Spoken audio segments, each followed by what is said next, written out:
अस्सलाम वालेकुम and welcome to super special, आपके स्पोर्ट्स की डेली डोज के साथ मैं हूं फातिमा सरी, मेरे साथ एक क्रिकेटर सिकंदर बख्त। और आज हमें ज्वाइन किया है स्टूडियो पे हमारे season sports journalist Faizan Lakhani and Atiko Rahman, जो हर स्पोर्ट्स को क्लोजली फॉलो करते हैं। So why not discuss what's going on with them. तो आज जो हमारा एजेंडा होगा, Sikku will talk about Pakistan के जो क्वारंटीन खत्म हो गया एजेंडा है, of course everyday agenda in a good way, कोई बैड एजेंडा प्रोटेस्ट वाला नहीं, नहीं वो वाला नहीं।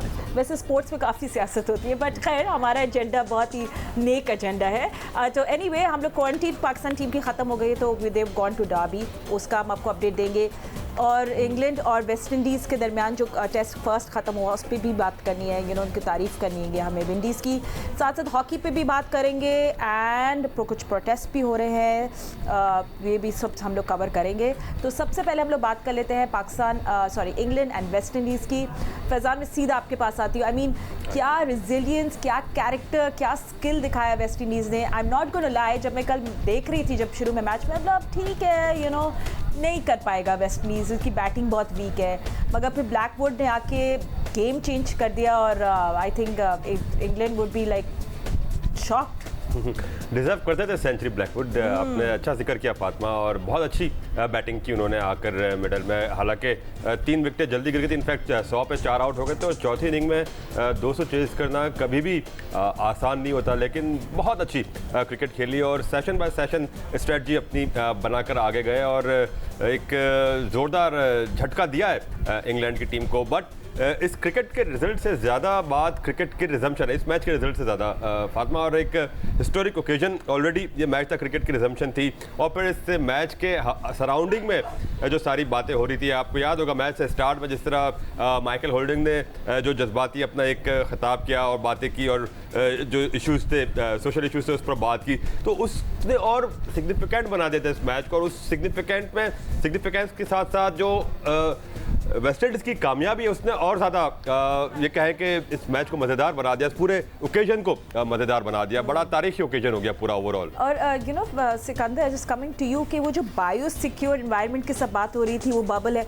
I think everything went well, तो सही लग रहा था। कहीं आपको नहीं लग रहा था कि, आई नो जो लोग खेल रहे होंगे वहाँ उनको फील हो रहा होगा कि फैंस नहीं है, बट हम जो टीवी पे देख रहे थे, I think production wise and everything they did a very good job. देखिए, क्राउड की जो कमी है वो तो थी, बिल्कुल। अब एक्स्ट्राऑर्डिनरी कंडीशंस हैं। मैं बैठ के गौर से देख रहा था, जो पीछे, अगर अभी हम फिर से दोबारा दिखाएं तो पीछे आपको जो कुर्सियां नज़र आ रही हैं, और उनका सिस्टम बड़ा अच्छा है कि उनके जो मैचेस देखें, ये कुर्सियाँ जो नज़र आ रही हैं वो ब्लॉक्स बने हुए हैं, मतलब एक ब्लॉक है, उसके अंदर फिर 50 कुर्सियाँ या 100 हैं, फिर 50 हैं, 100 है।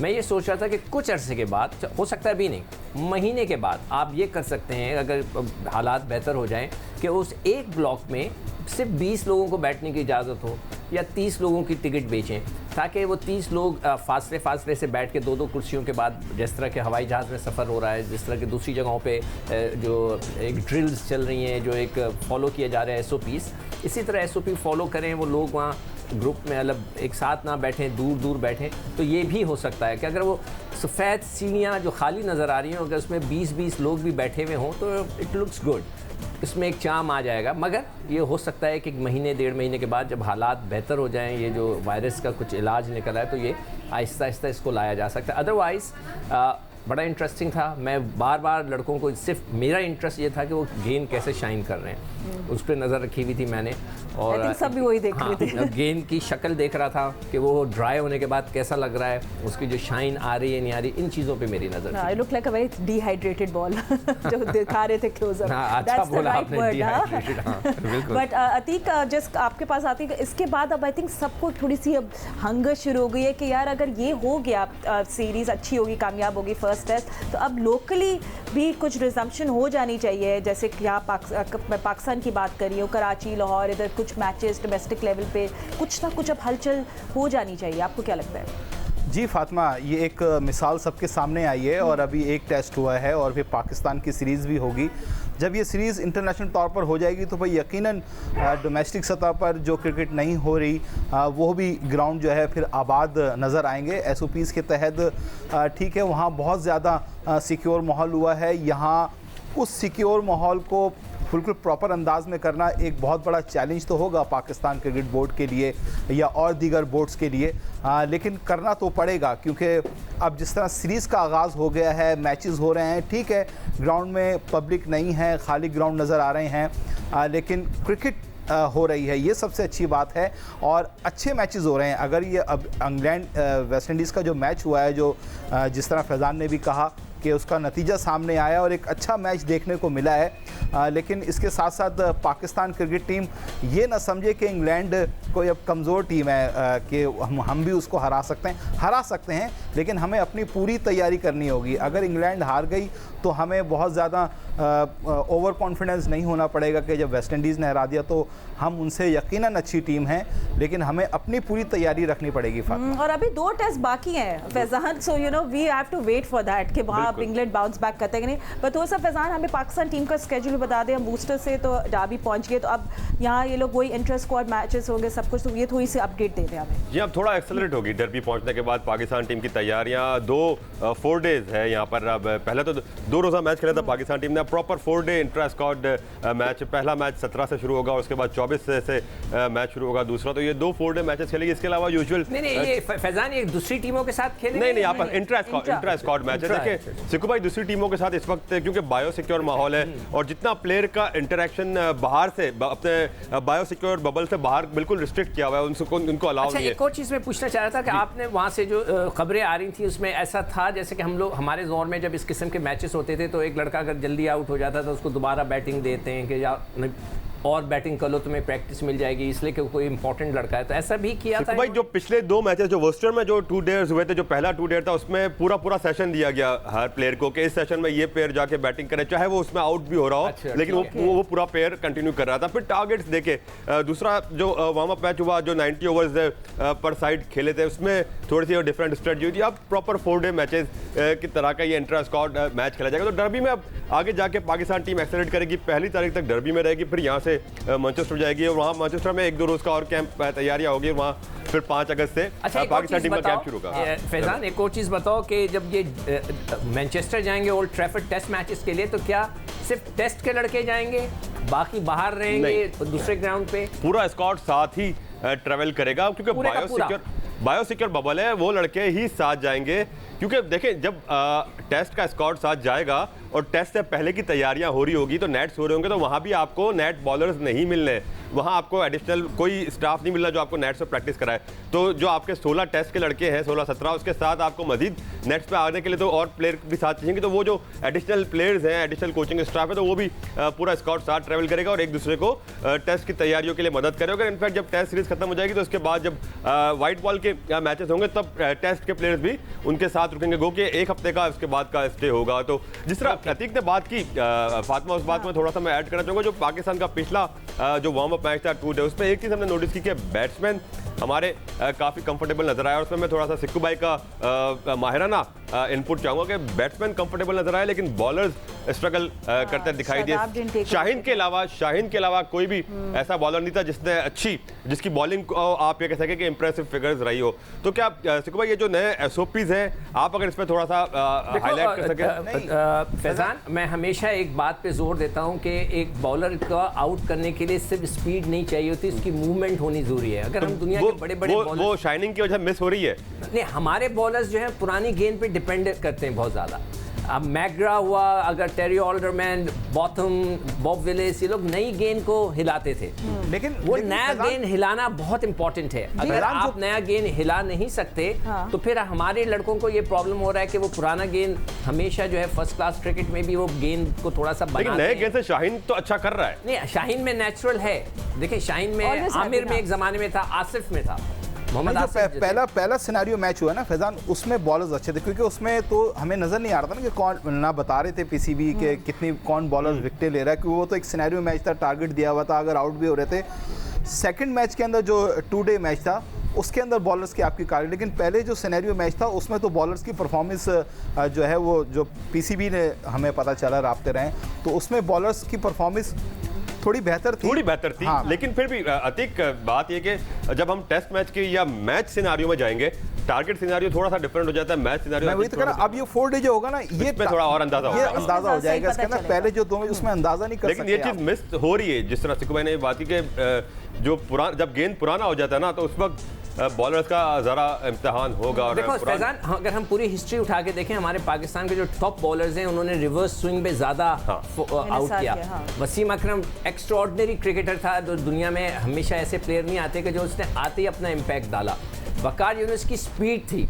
शोएब अख्तर, मैं समझता हूँ पाकिस्तान के जितने भी फास्ट बॉलर में सबसे खतरनाक बॉलर, खतरनाक का वर्ड इस्तेमाल करूँ, वो शोएब अख्तर थे कि जिनको डरते थे लोग, बाकायदा खेलते हुए पैर कांपते थे, दूसरे तो स्विंग करते। इसी तरह अगर आप इंग्लैंड ऑस्ट्रेलिया की तरफ चले जाएँ तो उनके जो बॉलर्स थे, जैसे मैग्रा आप देखें, टेरी ऑल्डरमैन था, दूसरे थे, ये स्विंग बॉलर थे या सीम कहते हैं इनको, मार के सीम करते थे बॉल। तो वो एक नेचुरल चीज़ होती है जो हमारे बॉलर मिस करते हैं। Might be because of the pitches. But I also wish कि हम लोग थोड़ा कुछ देख सकते, you know, would have loved to watch like you know, होता है ना कि देख रहे कि हमारे बॉलर्स के साथ परफॉर्म कर रहे हैं, क्या कर रहे हैं, तो वो बड़े अच्छे एनालिसिस हो जाता है। हाँ, अगर I don't know, फैजान को पता होगा कि वहाँ से क्या वहाँ पे नहीं है ना, लोकल मीडिया भी अलाउ नहीं है, लोकल मीडिया भी अलाउ नहीं है। नहीं, अगर हम हमारे बंदे तो गए हैं, नहीं हमारे बंदे वहाँ से लाइव स्ट्रीमिंग नहीं कर सकते। नहीं देखिए, अब यार सिक्कू भाई, अगर पीसीबी कोई चीज शेयर कर रहा है तो पीसीबी तो फिर एक अपना सेट लाइन को, अपने प्लेयर्स को प्रोटेक्ट करते हुए ही चीजें शेयर करेगा ना। अगर वहाँ कोई प्लेयर सही परफॉर्म नहीं कर रहा तो पीसीबी तो उसको वो नहीं करेगा ना, उसको इतना एक्सपोज तो नहीं करेगा ना। ये तो नेचुरल सी बात है। फातिमा ने जो बात उठाई है बिल्कुल सही, मीडिया वहाँ पे नहीं है, बस जो इवन वहाँ का दिखाया जा रहा है मीडिया वो भी इतना नहीं है, जो बताया जा रहा है। वो एक रजा लड़का गया है, तो अगर वो कैमरा लगा के रिकॉर्ड तो कर सकता है, एनालिस्ट तो करते हैं, वो खुद अपने लिए कर रहे होंगे ना। ग्राउंड में जा नहीं सकता ना। देखो भाई, एनालिस्ट करते हैं, एनालिस्ट रिकॉर्ड करते हैं, और जो 2 दिन फुटेज पीसीबी ने रिलीज की, लिमिटेड फुटेज जो रिलीज की, वो एनालिस्ट के ही फुटेज थी। बट पीसीबी ऑफ कोर्स पूरा तो रिलीज नहीं करेगा ना, वो भी तो इम्पोर्टेंट एक टॉपिक भी आ गया। But Sikku, before we go on to the important topic, से पहले हम नसीम शाह की भी बात कर लेते हैं। उन्होंने बोला है कि मैं अपनी फिटनेस पे बहुत मेहनत कर रहा हूँ और मुझे वकार यूनुस से बहुत सीखने को मिला। So he is a young talent और उस पर नजरें बहुत होंगी, but he also needs not to take pressure on himself, right Sikku? Because वही बात है ना कि आप पहले मैच में जाके और वो तबाहियां मचा दी, और ये सब कुछ तो नहीं होगा। ऐसा नहीं हुआ। देखो उसमें एक, जिसे हम अपने आम फहम लफ्ज़ में कहते हैं फड़क, उसमें फड़क है, नज़र आता है कि उसमें है। अब जो 2 चीज़ें उसको दरकार है, नंबर 1 इज़ द फिटनेस, कि इसकी जो हिस्ट्री चल रही है कि 1-2 दफ़ा ब्रेक डाउन किया है, वो अच्छी चीज़ नहीं है। एक वो उसकी फिटनेस अच्छी लेवल हो जाए।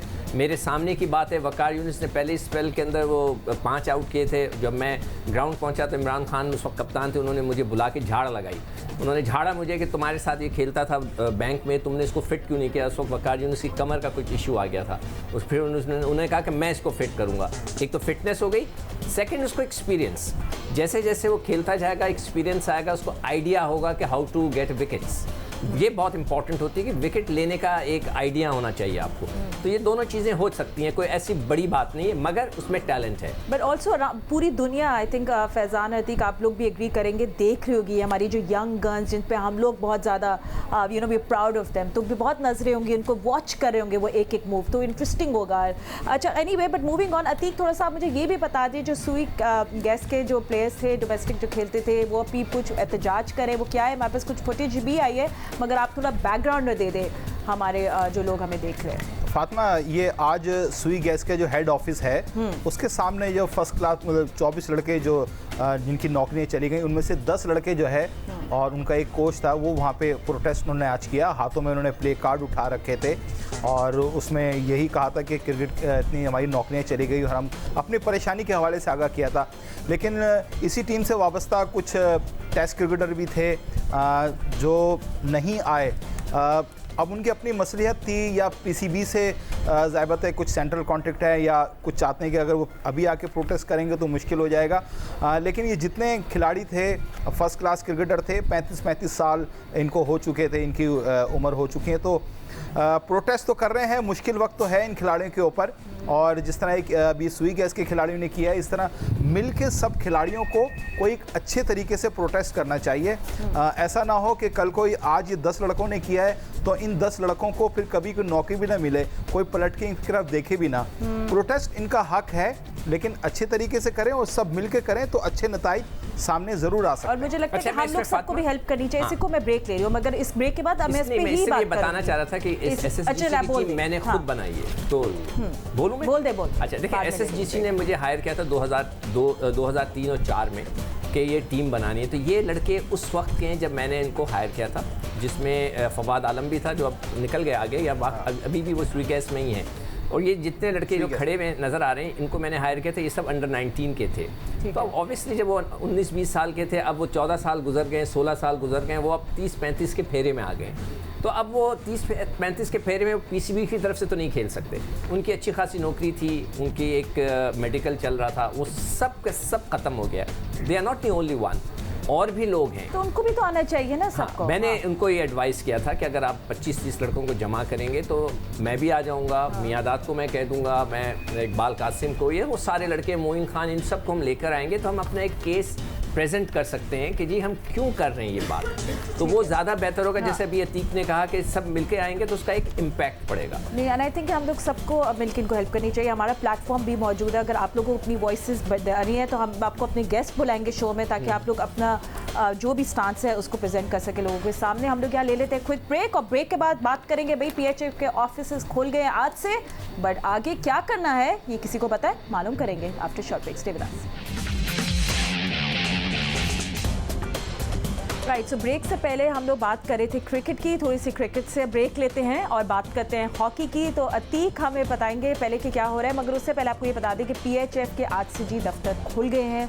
अब वो क्या प्लानिंग होगी, क्योंकि वो 5 जो हम टूर्नामेंट कह रहे थे, ये 5 टूर्नामेंट, उसका क्या होगा, खेला जाएगा नहीं खेला जाएगा, क्या प्लानिंग हो रही है। पहले आसिफ बाजवा जो ने क्या बोला है पहले वो सुन लेते हैं, फिर हम अतीक से अपडेट्स लेते हैं। हम भी ये कोशिश कर रहे हैं कि अगस्त के एंड में हॉकी 5 जो है उसकी लीग करवाई जाए या नेशनल चैम्पियनशिप करवाई जाए, ताकि हमारे डोमेस्टिक हॉकी के जो दरवाजे हैं वो खुल सकें। सितंबर अक्टूबर में हमने नेशनल चैम्पियनशिप जो है उसका पहला राउंड जो ट्रेड चैम्पियनशिप होनी है वो करवाएं, और उसके साथ नेशनल चैम्पियनशिप करवाएं। एक नया आइडिया आया हॉकी 5 का, वो ये है कि FIH इस पर बहुत ज़्यादा कंसंट्रेट कर रही है, और मैं ये समझता हूँ कि हॉकी 5 अब पाकिस्तान में स्कूल हॉकी में, यूथ हॉकी में पाकिस्तान का मुस्तकबिल है। और अगर हमने स्कूलों में दोबारा हॉकी रिवाइव करनी है, क्लब लेवल पे करनी है, तो हॉकी 5 एक मेजर रोल प्ले कर सकती है। तो हम ये चाहते हैं कि हॉकी 5 को भरपूर तरीके से पाकिस्तान में इंट्रोड्यूस करवाया जाए, और ये एक ऐसी शक्ल होगी जैसे क्रिकेट में T20 है, इसमें हॉकी में ये हॉकी 5 के रूप में आएगी, और ये इंशाल्लाह ताला बहुत ज़्यादा इंटरटेनमेंट के साथ ये काम शुरू होगा और हॉकी को एक नई सिमत मिलेगी। I wish Asif Bajwa the best. और ये जो हॉकी 5 टूर्नामेंट है, ये जो like shorter format of hockey, तो इंटरेस्ट पैदा करने। एक इंटरेस्टिंग स्टोरी बाद में सुनाऊंगा, पहले आप अतीक चलिए मैं जरूर वो स्कूल हॉकी की बात करते हैं ना, उसमें बताऊंगा। अच्छा, मैं और अतीक तो कब से बात कर रहे हैं Atiq, school hockey, grass root level, कब, अब आपको क्या लगता है? मैंने बताना है ये। अच्छा ठीक है, आपसे भी पूछेंगे। तो अतीक के अब क्या PHF के दफ्तर तो खुल गए हैं, मगर आगे रास्ते खोलने का क्या प्लान है उन लोगों का? देखें, प्लानिंग तो इससे पहले भी फातिमा जब आसिफ बाजवा हमारे प्रोग्राम में थे, उन्होंने यही कहा था 5-a-साइड हॉकी शुरू कराना चाहते हैं, क्योंकि उसमें लड़के कम होंगे और थोड़ा फास्ट गेम होगा। लेकिन ये कोई पहली दफ़ा नहीं होगा, पहले भी ये 5-a-साइड इंटरनेशनल लेवल पे भी हो चुका है। इतना ज़्यादा नहीं प्रमोट हो चुका है, इतना ज़्यादा जिस तरह जो एक बात थी, जिस तरह आसिफ बाजवा ने कहा कि T20 क्रिकेट की तरह जो है ये बहुत ज़्यादा पॉपुलर होगा, ये माजी में भी हो चुका है, पॉपुलर नहीं हुआ। लेकिन अगर दोबारा कोशिश कर रही है पाकिस्तान हॉकी फेडरेशन 5-a-साइड इसको करा के लीग की शक्ल में कराए तो ज़्यादा बेहतर होगा, बजाय इसके कि आप इसको नेशनल चैम्पियनशिप की शक्ल देंगे। अगर लीग की शक्ल में इसको नया रूप दिया जाए, नया टच दिया जाए, तो पॉसिबल है कि कुछ इसका रंग नज़र आ सकता है। और दूसरे 15 लाख रुपए जो पाकिस्तान स्पोर्ट बोर्ड ने कोरोना वबा के लिए खिलाड़ियों की इमदाद के लिए दिए गए थे, उस पर भी बात हुई आसिफ बाजवा से, तो उनका ये कहना था कि शॉर्ट लिस्ट किए जा रहे हैं जूनियर और सीनियर खिलाड़ियों को, और उन सब के अकाउंट में 30-30 हज़ार रुपये दे दिए जाएंगे कि इस मुश्किल सूरत हाल में खिलाड़ियों के चलें। कुछ नहीं मिल रहा था, कुछ मिल रहा है, लेकिन ये शॉर्ट लिस्ट खिलाड़ी जो है मैनेजमेंट देगी। बाकी और खिलाड़ी भी हैं, एक तो वैसे ही कम है हॉकी खेलने वाले खिलाड़ी, जो कुछ थोड़ा बहुत खेलने वाले थे अब अगर वो शॉर्ट लिस्ट की नज़र हो जाएंगे और उनको नहीं मिलेगा तो फिर ये मसले मसाइल दोबारा से फातिमा जन्म ले सकते हैं। You know I am just wondering Faizan के, क्योंकि इस ऑनलाइन माफ़ करिए मगर अभी तो ऑनलाइन स्कूल ही चल रहा है, तो अब ये स्कूल की जो ये सब बातें हो रही हैं, I mean I don't know if school में रिजम्पशन होगी स्पोर्ट्स की इतनी जल्दी। I think at least this year we should figure about it, right? I think schools में तो अभी बहुत वक्त लगेगा, अभी तो बहुत टाइम लगेगा, अभी तो क्लासेस स्टार्ट होने में भी वक्त है। अब क्लासेस स्टार्ट होगी भी तो उसमें प्रॉब्ली पहले हायर सेकेंडरी की क्लासेस स्टार्ट होगी, फिर लोअर सेकेंडरी की क्लासेस स्टार्ट होगी और फिर उसके बाद आहिस्ता आहिस्ता ग्रेजुअली स्टार्ट होगी। लेकिन जो ये बात कर रहे हैं हॉकी फाइव्स की, या जिस तरह अतीक ने मेंशन किया, ये PHF का हमेशा से एक है कि हम सोइड से कि ऑप्टिक्स की तरफ जाते हैं। ऑप्टिक्स यही करते रहते कि दिखाने के लिए 2 हफ्ते का एक टूर्नामेंट करा दे और फिर ख़त्म। ये तरीका फातिमा कभी भी काम नहीं आ सकता। इस तरह कोई भी स्पोर्ट्स आपकी तरक्की नहीं कहेंगे कि आपने 6 दिन का टूर्नामेंट कराया, 8 दिन का टूर्नामेंट कराया, 10 दिन का टूर्नामेंट कराया और ख़त्म। इस तरह हॉकी क्या कोई भी खेल आपका तरक्की नहीं पा सकता। तो ऑप्टिक्स के लिए, ऑप्टिक्स से आप बाहर निकले, ये सोचना छोड़ दे कि एक टूर्नामेंट करा दिया आपकी हॉकी रिवाइव हो गई, आपने 14 अगस्त पर मैच करा दिया, आपने इस ओकेजन पर मैच करा दिया तो आपकी हॉकी रिवाइव हो गई। इस तरह नहीं होती है। आपको फातिमा जिस तरह अतीक ने बात की, लीग होनी चाहिए और लीग भी 2 हफ्ते की नहीं होनी चाहिए, लीग भी थ्रू आउट होनी चाहिए जिस तरह दूसरे मुल्कों में होती है। आप प्लेयर्स को साल बिजी रखें। आप 2 हफ्ते का टूर्नामेंट कराते हैं, उसके बाद फिर 4 महीने प्लेयर्स आउट ऑफ टच हो जाते हैं, तो भाई ऐसे कैसे चलेगी हॉकी? आप पूरा कैलेंडर होना चाहिए और through out the year players की एक्टिविटी होनी चाहिए। आप इशू करें, सबको पता है, तो एवरीवन नोस कि ये टूर्नामेंट हो रहे हैं और प्लेयर्स को भी पता हो कि उन्हें इस साल क्या कर रहे हैं। लेकिन देखिए फातिमा, 2 हफ्ते आप यूरोपियन हॉकी क्यों इतनी आगे निकल गई है? यूरोप का फुटबॉल हमसे इतना आगे क्यों निकल गया है? वहाँ कोई एक एक हफ्ते के टूर्नामेंट थोड़ी होते हैं। वहाँ पैसा है ना, उस फेडरेशन के पास मिलता है। इस फेडरेशन को तो 3 साल बाद स्पोर्ट बोर्ड से सिर्फ 15 लाख मिला। अतीक, वो बात बिल्कुल है। तो वो फेडरेशन को अपना फंड जनरेट करने से कौन रोकता है? क्यों नहीं करते? क्यों ट्रस्ट डेफिसिट आ गया है? बात ये ना। और दूसरा, जब आप एक लॉन्गर इवेंट कराएंगे तो उसकी ऑटोमेटिकली विजिबिलिटी बढ़ेगी। जब इवेंट की विजिबिलिटी बढ़ेगी तो स्पॉन्सर भी अट्रैक्ट होगा। स्पॉन्सर वहीं अट्रैक्ट होता है जहां विजिबिलिटी जिस इवेंट की ज्यादा हो। आप स्ट्रेच करें अपनी लीग को 6 महीने की, जिस तरह यूरोप में होती है, 6-8 महीने के आप लीग करवाएं, वीकेंड्स पे मैचेस कराएं। क्यों नहीं स्पॉन्सर आएगा? क्यों नहीं इंटरेस्ट बढ़ेगा? क्यों नहीं ओनरशिप बनेगी? आप लोगों को ओनरशिप दिलाएं तो सही। 1 हफ्ते के टूर्नामेंट, 2 हफ्ते के टूर्नामेंट से कभी ओनरशिप नहीं आती। That's true, agree. अच्छा सिक्कू, you wanted to say something? हाँ, अब मैं अपनी स्टोरी सुनाऊंगा। अच्छा, ये है 1989 में मैंने क्रिकेट छोड़ के जब बैंक में ज्वाइन किया ऑफिस, तो मेरे जो बॉस थे इरफान मिर्ज़ा, ये लोग जानते होंगे, वो बहुत क्रिकेट हॉकी को प्रमोट करना चाह रहे थे। तो हॉकी में बहुत प्रॉब्लम्स थी। मैं हॉकी खेलता था शौक से, उन्होंने मुझे आगे कर दिया इसलिए कि वहाँ पे कुछ लड़के थोड़ी सी बदमाशी जिसे कहते हैं वो कर रहे थे। पता नहीं मुझे क्यों आगे किया गया, मैं कोई बदमाश नहीं हूँ, मगर मैंने उसको सॉर्ट आउट कर दिया था। उसके बाद इरफान मिर्ज़ा ने बोला स्कूल हॉकी होनी चाहिए, तो मैंने पूरे पाकिस्तान में स्कूल हॉकी कराई थी। ठीक है, उसके 2 वाक़यात मैं सिर्फ सुनाना चाहूँगा। नंबर 1, कोयटा में गया, वहाँ पे सारे स्कूल टीचर्स को उन्होंने मुझे मुलाकात करा दी। तो मैंने उनको बोला अपनी स्कूल की आप टीमें लेके आ रहे हैं, मैं आप टूर्नामेंट कराना चाहता हूँ। तो जो सबसे मज़ेदार सवाल वहाँ आया कि जो टीचर्स थे उन्होंने बोला अच्छा ये बताइए, आप तो हॉकी कराएंगे, हमारे लिए क्या है? मैंने कहा मैं समझा नहीं कि आपके लिए क्या है। कहता हम जो टीचर्स हैं हमें भी तो कुछ मिलना चाहिए, आप स्कूल की हम टीमें लेकर आएंगे। तो आप यकीन करें वो एक ट्रैक सूट पे खुश हो गए थे कि मैंने कहा हम सब आपको, मैंने अपने ऑफिस बात की, उन्होंने कहा आपको एक ट्रैक सूट मिल जाएगा। ये स्कूल की हालत थी। फिर एक NWP में एक साहब थे, मैं नाम भी भूल गया अब उनका, कि उन्होंने बोला हम स्कूल हॉकी करा रहे हैं। उन्होंने स्कूल हॉकी कराई, पूरी तस्वीरें भिजवाई कि ट्रॉफ़ी दी जा रही है, सब कुछ एक खर्चा बना के भेज दिया। वहीं से मुझे फ़ोन आ गया कि ये कोई हॉकी का टूर्नामेंट नहीं हुआ, ये पिछले साल हुआ था, उसकी तस्वीरें हैं और ये सिर्फ अपना खर्चा मांग रहे हैं। तो ये 2 ऐसे इंसिडेंट थे जो मुझे आज तक याद है। स्कूल स्पोर्ट्स, अगर इसमें एक चीज़ सिक्कू भाई ने बात ऐड करना चाहूँगा, स्कूल स्पोर्ट्स को अगर आपको प्रमोट करना है तो इसको आप एक्स्ट्रा करिकुलर एक्टिविटी ना बनाएं, इसको आप करिकुलम का पार्ट बनाएं, इसको निसाब का हिस्सा बनाएं। अगर स्पोर्ट्स आप गैर निसाबी सरगर्मी के तौर पर इस्तेमाल करते रहेंगे तो वही होगा कि गर्मियों की छुट्टियां आ गई या कोई इवेंट आ गया तो स्कूल के मैचेस हो गए। आप इसको फैजान प्रॉब्लम ये है कि इसको निसाब का हिस्सा बनाएं। जब एक पेरेंट को पता होगा कि उसका बेटा स्पोर्ट्स में पार्टिसिपेट करेगा, साल के एंड में उसको 100 नंबर उस स्पोर्ट्स से मिलने, तो वो खुद पेरेंट भी इसको इनकरेज करेंगे उस बच्चे को कि जाके। मैं भी आप ग्राउंड नहीं है ना स्कूलों के पास, आप नहीं है, दूसरा स्कूल रिलीज भी नहीं करते। मैं भी आपको एक नुशात की बात करूं, ये कल्चर चेंज करना होगा ना, हमें ये कल्चर चेंज करना होगा। गुलामाने अब्बास में एक लड़का है नौशाद, बहुत अच्छा खेलता है। अब कराची की टीम जा रही थी पंजाब के टूर के लिए, तो कराची की टीम ने उसको सिलेक्ट किया लेकिन स्कूल ने परमिशन नहीं दी क्योंकि निसाब का हिस्सा नहीं है। निसाब का हिस्सा हमारे एग्जाम जब शुरू होने वाले हैं, निसाब का हिस्सा बन जाएंगे तो ऑटोमेटिकली चीजें प्रमोट होगी।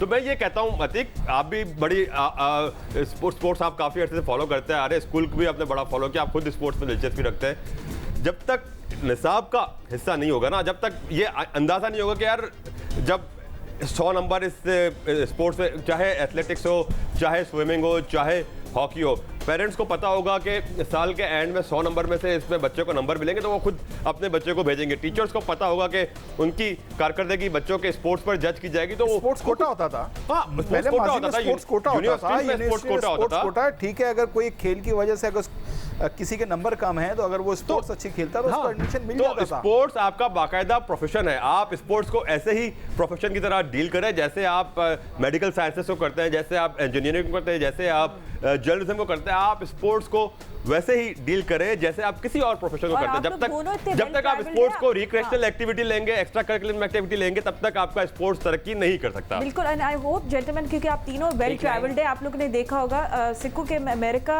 में हर बच्चा स्पोर्ट्स खेलता है, कुछ ना कुछ खेलना पड़ता है। एग्जैक्टली, क्योंकि उनका एक माइंडसेट ऐसा बना हुआ है। मैं बचपन से देखा, उनके फादर्स भी है, वो खेलते भी हैं, देखते भी हैं, they enjoy sports, is a big part of their life. तो हमें भी माइंडसेट, अभी नहीं, it's a long shot, but why not, अभी स्टार्ट करना पड़ेगा। अच्छा, मैं एक लाइन जरूर दूंगा। देखिए, क्रिकेट में मैंने सबसे पहले मिसबाह-उल हक को मैंने सेलेक्ट किया था और आज वो क्रिकेट को रूल करते हैं, ठीक है। इसी तरह हॉकी में मैंने और मेरे सेलेक्टर्स ने मिलकर आसिफ बाजवा साहब को सेलेक्ट किया था, जो हमने अंडर 19 बनाई थी, वो हॉकी सारी जिम्मेदारी आप पे, यानी कि दोनों हजरात को you are one to be blamed। सुई गैस के प्रोटेस्ट की जिम्मेदारी सुई गैस की टीम भी आपने बनाई, मिसबाह-उल हक को भी आप लाए, आसिफ बाजवा को भी आप लाए, और सब परेशान है सिक्कू भाई सिवाय आपके। आसिफ बाजवा से जरूर पूछना अतीक, जब भी हो कि सिक्कू भाई ये कह रहे थे, वो आपको सारी चीजें बताएगा। और दूसरी चीज क्रिकेट की रिवाइवल और हॉकी की रिवाइवल सब सिकंदर बट के कंधों पे आ गई है, ठीक है ना, फॉर लाइफ। नहीं, देखिए, आप सिंसियरली काम करें तो हर चीज रिवाइव हो सकती है, मगर आप लोग जो हमारे ऑफिशियल्स हैं उनके सिंसियरिटी का ये आलम होता है कि वो ये चक्कर में होते हैं कि सारा कंट्रोल मेरे पास आ जाए। हाँ, नहीं, मगर अतीक एग्री करेंगे। एक्चुअली पीएचएफ के साथ क्या मसला है कि ये you know the older Olympians and the current आपस में ही सब लड़ रहे हैं। अगर सब एक भाई वो लड़ते रहे, मैं तो कहता हूँ कुर्सी की लड़ाई लड़ते रहे आप लोग ओलंपिक, लेकिन खुदा के वास्ते, मैं पहले भी कह चुका हूँ, ये जो क्लब की सियासत है ना कि वो इस्लाहुद्दीन एकेडमी में खेलता है तो वो वहाँ नहीं खेल सकेगा, और अगर वो हॉकी क्लब में खेल सकता है तो फला जगह नहीं खेलेगा, केचे में अगर खेलता है तो इस्लाहुद्दीन एकेडमी में नहीं खेलेगा। ये सियासत ख़त्म होनी चाहिए। अगर केचे का एक लड़का अगर इस्लाहुद्दीन एकेडमी में जाके खेलता है तो उसको खेलने का मौका नहीं दिया जाता, अगर वो हॉकी क्लब में जाके खेल रहा है तो उसको कहा जाता है कि आप वहाँ खेलते हैं, आप वहीं खेलें। तो ये छोटी छोटी जो हमने बनाए हुए हैं ना, ये बहुत गलत है खिलाड़ियों के साथ। इसमें मैं थोड़ी सी एक और ऐड करता हूँ, स्टोरीज तो मेरे पास भी बहुत होती हैं।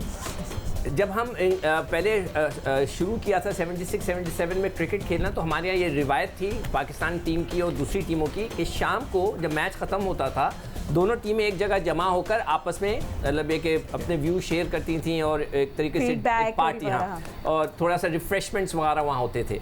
तो वहाँ पर इंग्लैंड में मुझे खुद, मैंने गोरों से जब बात कर रहा था तो उन्होंने कहा कि यहाँ पे कुछ काउंटीज़ ऐसी हैं, जैसे उन्होंने कहा कि मिडिल सेक्स है, यहाँ पर सरे है, और यहाँ पर फला लैंकाशायर है। ये वो काउंटी है कि जहाँ पर लड़के खेलते हैं तो उनको चांस ज़्यादा जल्दी मिलता है। हम जो है दूसरी काउंटी से खेलते हैं, डर्बीशायर, लेस्टर, दाएं बाएं, तो हमें चांस नहीं देते। तो वहाँ पर भी ये इशू था कि अगर आप किसी बड़ी काउंटी से खेलते हैं तो यू गेट मोर चांसेस। तो ये तो सर पाकिस्तान क्रिकेट में भी अगर आप एक कराची के क्लब के, मैं क्लब का नाम नहीं लेना चाहूंगा, अगर आप उसके खिलाड़ी हैं तो आप पाकिस्तान जल्दी खेल जाएंगे, आप दूसरे क्लब में तो आप नहीं है। अच्छा, trust all this journalist to take the conversations other way. नहीं बिल्कुल बताया करो नाम। नहीं सर, बड़ा मशहूर क्लब है कराची का, आप उसके हैं तो आपके ज्यादा चांसेस है आप कराची क्या पाकिस्तान भी खेल जाए। कंट्रोवर्सी है ग्लैडिएटर वाले। हम ब्रेक ले लेते हैं, मगर ब्रेक के बाद वर्ल्ड स्नूकर चैंपियनशिप कतर ने होस्ट करनी है। Border Pakistan preparations and Salim Malik का केस क्या फ्लैट हो गया है या कुछ लचक है? Find out after short break. Stay with us. Right, break पे जाने से पहले हम लोग बात करें हॉकी की सिचुएशन का, but let's come back to cricket. और क्रिकेट की जो ये ऑफ द फील्ड एक्टिविटीज़ होती है इस पर सबकी नज़र है। तो आपको ये बताएं कि जो पीसीबी और Salim, PCB versus Salim Malik is something that's making news, but क्या ये केस फ्लैट हो गया है? अतीक का हमें थोड़ा अपडेट दे कि जो सलीम मलिक ने लास्ट में बात की थी कि पीसीबी ने उनको ट्रिक कर दिया था कि ये तराफी ये जो लेटर इस पे साइन कर लो। अब मुझे कहाँ आपको कहाँ लगता है ये कहाँ जाएगा केस? क्योंकि अब वो ट्रांसक्रिप्ट का जवाब देंगे, नहीं दे रहे, कहाँ खड़े हुए हैं वो? नहीं, मैं एक और सवाल दोनों से करना चाहता हूँ। आप दोनों ये बताइएगा कि अभी जो सिनेरियो क्रिएट हुआ है इसका मतलब है कि पीसीबी ने हरी झंडी दिखा दी है दोनों को। जी सिक्कू भाई, पीसीबी ने तो वाज़े अल्फाज में एक तरीके से कह दिया है कि नो लिफ्ट और कोई गुंजाइश नहीं है। लेकिन अब सलीम मलिक अगर अपना केस प्रॉपर तरीके से लड़ना चाहते हैं तो कोई अच्छे वकील को बाकायदा खिदमात हासिल करें। ठीक है, दोस्तियां होती हैं और ताल्लुकात होते हैं, वो एडवाइस ज़रूर कर देते हैं, लेकिन एक वकील इनके साथ मुसलसल, क्योंकि जिस तरह सलीम मलिक ने उस पेपर पे साइन कर दिए जिस पे एडमिट कर रहे हैं कि वो उन्होंने मैच फिक्सिंग की और उस पर जो है उन्होंने माफ़ी मांग रहे हैं और एडमिट कर रहे हैं, तो ये कितनी बड़ी गलती सलीम मलिक ने की ही कि उन्होंने कहा कि उन्होंने तो सिर्फ ये कहा कि आईसीसी के आंख में धूल झोंकने के लिए और नौकरी मिलने के उसके लिए इन्होंने ये साइन कर दिए, और अब आके वो फंस गए ऐसी जगह पर कि जहां वो एडमिट भी कर रहे हैं कि उनसे सब कुछ हुआ है। तो सलीम मलिक को खुद जो है एक डिसाइड करना है कि करना क्या है। वो किसी की सुनते हैं, अमल शुरू कर देते हैं, फिर किसी और की सुनते हैं, उस पर अमल शुरू कर देते हैं। अच्छा लॉयर, अच्छा वकील कोई लें जो इनको एडवाइस करे और वो आकर मीडिया पे बात करे। सलीम मलिक बात करें मीडिया से, लेकिन कम बात करें, कम वीडियो मैसेज भेजें, और जो इनका वकील हो वो आके इनका केस लड़े पाकिस्तान क्रिकेट बोर्ड से भी और मीडिया में भी अपनी बात करें। नहीं, मतलब एक चीज़ फैजान, मुझे सिर्फ इतना बताओ कि देखो अभी भी 2-4 लड़के ऐसे हैं जो जस्टिस कयूम रिपोर्ट के में जिनका नाम है, जिन्होंने फाइन दिए, वो क्रिकेट बोर्ड के साथ है। आखिर सलीम मलिक ने कौन सी ऐसी चीज़ की है क्रिकेट बोर्ड के साथ कि ये क्रिकेट बोर्ड उनको एक्सेप्ट ही नहीं कर रहा? क्या हुआ है? बहुत सौ को उन्होंने एक्सेप्ट किया हुआ है। देखिए बाकी बहुत सौ पे जो पेनल्टीज थी वो उन्होंने पूरी हो गई। एक चीज़ एक पे लाइफ बैन लगा था और लाइफ बैन लगा था डायरेक्टली फॉर मैच फिक्सिंग। दूसरा जो लाइफ बैन था वो प्रॉब्ली लाइफ बैन फिक्सिंग पे नहीं लगा था, अदालत में झूठा बयान देने के लिए जो अताउर रहमान का था। हाँ, वो एक अलग चीज़ हो गई थी। बट जो सलीम मलिक पे जो बैन लगा था, जो कयूम कमीशन की रिपोर्ट की बुनियाद पर, वो ये था कि इन्होंने क्रिकेट में करप्शन किया। अब जो पीसीबी का मौक़िफ़ है वो यही है कि 2000 में जो न्यूज़ ऑफ द वर्ल्ड की एक स्टिंग ऑपरेशन थी, उसके हवाले से जो ट्रांसक्रिप्ट है उसका जवाब दे दे, जो अब तक नहीं दिया। लेकिन सलीम मलिक ने एक गलती जो जिस चीज़ का अभी यहाँ पे अतीक ने जिक्र किया कि वो उस लेटर के हवाले से बात की। अब देखिए आईसीसी का एक तरीकाकार है और वो तरीकाकार फॉलो करना होगा। अब अगर आज सलीम मलिक ये कह रहे हैं कि वो ख़त तो आईसीसी की आंखों में धूल झोंकने के लिए किया था, तो सलीम मलिक अपनी पूरी प्ली को और कंट्रोवर्शियल कर रहे हैं कि क्या वो उस वक्त झूठ बोल रहे थे और वो रिमोर्स वाकई में शो नहीं कर रहे थे अपने उसके ऊपर, क्योंकि आईसीसी उस वक्त तक आपको अलाउ नहीं करेगा जब तक आप रिमोर्स शो नहीं करेंगे। तो आप ये चीज़ तो भूल जाए कि आप बगैर आईसीसी का चैनल यूज़ किए हुए आप अपनी कोई वापसी इख्तियार कर सकते हैं। दूसरी बात, साथ दानिश कनेरिया का जो केस है, दानिश कनेरिया का भी यही लग रहा है कोई इनको बुरी तरह मिसलीड कर रहा है। दानिश ने पहले तो माइनॉरिटी का अनफॉर्चुनेटली ये कार्ड प्ले करने की कोशिश की, लेकिन दानिश तो खुद एडमिट कर चुके हैं ना कि मैंने की। और अच्छा दानिश के एडमिशन का अच्छा पॉइंट अपने अतीक क्या रेज किया। दानिश के एडमिशन का कानूनी कोई हैसियत नहीं है, क्योंकि वो उन्होंने एक टीवी इंटरव्यू को उन्होंने दिया है। आपका एडमिशन आपके कंसर्न बोर्ड को, जो कंसर्न बोर्ड यहाँ पर है वो इंग्लिश क्रिकेट बोर्ड है दानिश कनेरिया के केस में, उनको आप लिख कर दे, आप वहाँ रिमोर्स शो करें। आप टीवी इंटरव्यू में आपका रिमोर्स शो करने का कानूनी कोई हैसियत नहीं है। और आप अगेन अब भी आप इधर उधर हाथ पैर मार रहे हैं। रिकॉर्ड का हिस्सा तो है ना, लेकिन एडमिट तो कर चुके हैं ना। किसी कानूनी हैसियत नहीं है। आपको याद होगा शर्जिल खान का जो अभी केस हुआ था, शर्जिल ने भी पीसीबी से मुलाकात करके लिख के दिया था। लेकिन वो तो अलग चीज़ है ना, या तो वो तो सलीम मलिक भी अगर मान लेंगे ठीक है भाई हुआ मुझसे गलती हुई, तो एक जो उनका सेशन होता है वो पूरा चलेगा, उसके बाद जाके सब कुछ होगा। आप दोनों से एक सवाल है, देखें असल सवाल इस वक्त पाकिस्तान क्रिकेट बोर्ड ने जो अभी स्टेटमेंट दिया है, उन्होंने कहा है कि जो आईसीसी ने ट्रांसक्रिप्ट दिया है जो कि 25 सफ़ों का है, उसका जवाब उसके पूरे जवाब देने। उसमें जो न्यूज वर्ल्ड का फैजान ने जिक्र किया है ना, उसके हवाले से जब मेरी सलीम मलिक से बात हुई थी, उन्होंने कहा न्यूज वर्ल्ड की तो बहुत सी स्टोरीज जो हैं वो तो फेक Bounce साबित भी हो हुई गई, है हाँ। वहाँ के अंदर, और वो अब वो मैगजीन में ख्याल से बंद हो गया, पाबंदी लगी इसके ऊपर। तो मैं उसकी वो तो खुद अपने आप को साबित कर रहा है मैगजीन के, वो झूठी खबरें देता था, झूठी खबरें शाया करता था, और उसमें उन्होंने मेरी भी झूठी खबर शाया की और मेरे हवाले से जो झूठ बोला वो उसमें जिक्र किया सलीम मलिक ने। लेकिन वो ये पूछना चाह रहे हैं कि वो नहीं, लेकिन सलीम मलिक वाले केस में कोई वीडियो रिकॉर्डिंग मौजूद रही है जो वीडियो थी ना, जो पीसीबी का भी कहना है कि उसके ट्रांसक्रिप्ट थे प्रॉपर्ली। तो अब अगर ट्रांसक्रिप्ट मौजूद है और वो वीडियो एग्जिस्ट करती है एलिजिडली, तो फिर यहाँ पर सवाल बनता है। लेकिन ये पॉइंट बहुत अहम है, सलीम मलिक ये प्ली बिल्कुल ले सकते हैं कि न्यूज़ ऑफ द वर्ल्ड का ये हमेशा वतीरा रहा है कि वो लोगों को ट्रैप करता रहा है, और यहाँ पर सलीम मलिक ये प्ली बिल्कुल ले सकते हैं। न्यूज़ ऑफ द वर्ल्ड ने ही 2010 में पाकिस्तानी प्लेयर्स का स्कैंडल ब्रेक किया था, जिसपे मोहम्मद आसिफ, आमिर और सलमान बट को सजाएं अच्छा, हुई एक सवाल करता हूँ, बहुत टेक्निकली है, आप लोग जवाब देना चाहें तो दें, कह दें, नो कमेंट्स। आप दोनों जर्नलिस्ट हैं, आप रिपोर्टर्स हैं, आप लोग सारे वक्त ग्राउंड्स पे होते हैं, लोगों से मिलते हैं, बहुत ज़्यादा, मुझसे ज़्यादा, मतलब मैं तो सिर्फ जो खेला आपको बीट नहीं कर सकते हैं, मगर हाँ, आप लोग हर वक्त उन लोगों के साथ होते हैं, लोगों के साथ, हर किस्म के लोगों के साथ। आप क्या समझते हैं कि ये बेगुनाह है या वाकई इन्होंने कुछ किया है? ये कमेंट्स आपकी मर्जी है, देना चाहें दें, ना देना चाहें ना दें। नहीं, बट ये लोग जर्नलिस्ट है तो ये लोग बड़ा अच्छा जवाब देंगे, मुझे ये भी पता है। सिक्कू भाई, मैं एक जुमला कहूंगा, where there is smoke there is fire. ठीक है, चले, मैं समझ गया। हाँ जी, अतीक। देखें, जर्नलिस्ट हैं, हम अपनी हकीकत बयान करते हैं, जो चीज़ सामने होगी उसको बयान करेंगे। अब सलीम मलिक पे जिस तरह जस्टिस कय्यूम पे ताहयात पाबंदी लगी, लेकिन फिर इसी मुल्क की अदालत ने, लाहौर हाई कोर्ट ने जो है उनको बरी भी कर दिया।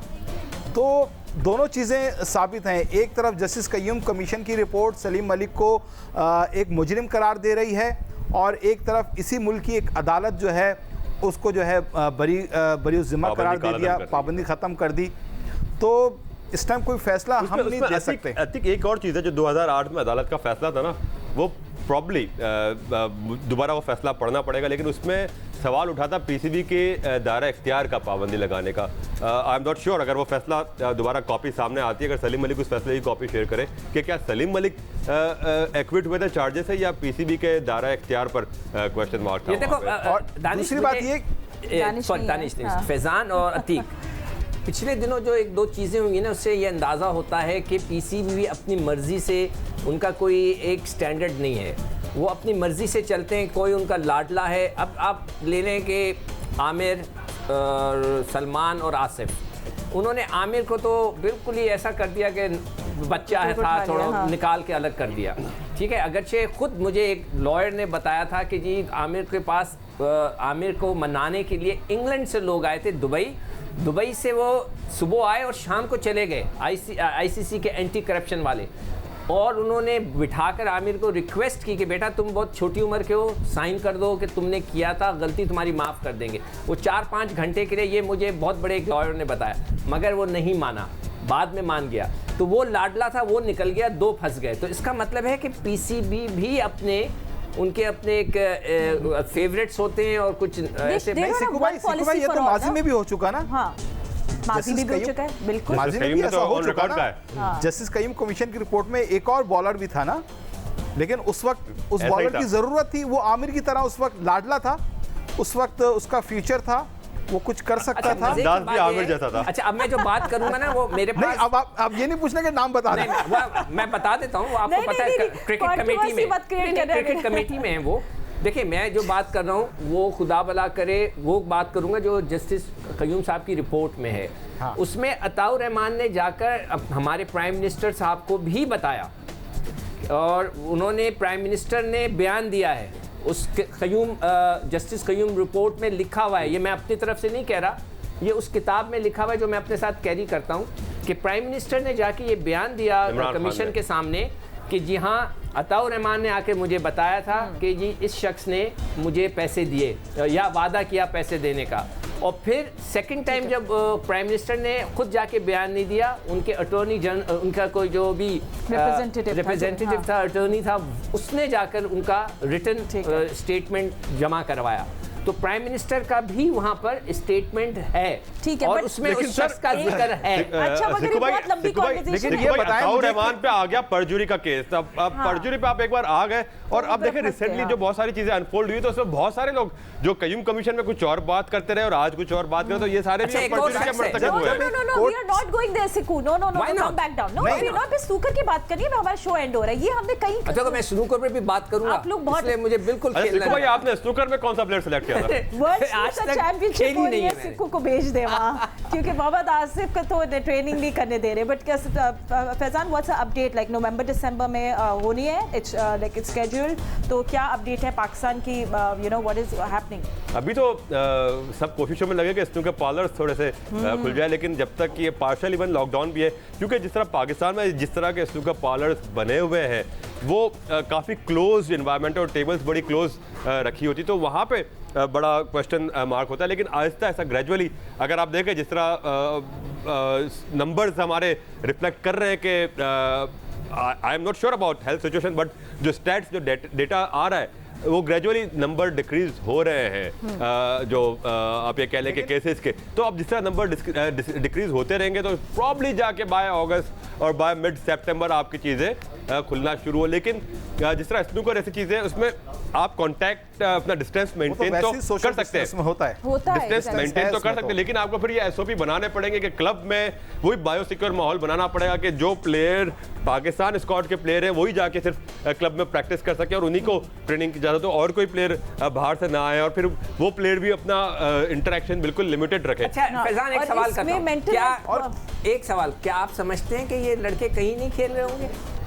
खेल रहे होंगे सर, इंडोर तो मतलब आपको नहीं पता ना कितने क्लब जैसे लोगों ने घरों में टेबल्स लगाई हुई हैं। नहीं, लेकिन या मैं ऐसे बहुत सारे खिलाड़ी प्लेयर आसिफ जो थे वो पाकिस्तान के स्नूकर के खिलाड़ी इतने वेल नोन नहीं है कि उनके घरों में स्नूकर टेबल्स Exactly. होंगी। नहीं, अतिक कम से कम इस वक्त 2 प्लेयर्स ऐसे हैं जिनके पास घर पे टेबल्स दो हैं। है ना, तो क्या पाकिस्तान में 2 खेलते हैं? दो टॉप के प्लेयर्स ऐसे हैं जिनके घर पे मैं वसूख से कह सकता हूँ कि टेबल मौजूद है। मैंने खुद होगी, देखी है। हम तो और ओवल की बात कर रहे हैं ना आगे, क्योंकि कतर के अंदर वर्ल्ड अंडर 18 भी होनी है, वर्ल्ड अंडर 21 भी होनी है, IBSF men's women's master event भी सारे होना इवेंट है। एक साथ होने हैं। सारे सारे इवेंट इवेंट कतर में अभी ये नवंबर दिसंबर में तय हो गया कि वहीं होना है, जो Time दुबई कम में है। इवेंट होना था। दोहा स्नूकर का BCCI हो गया।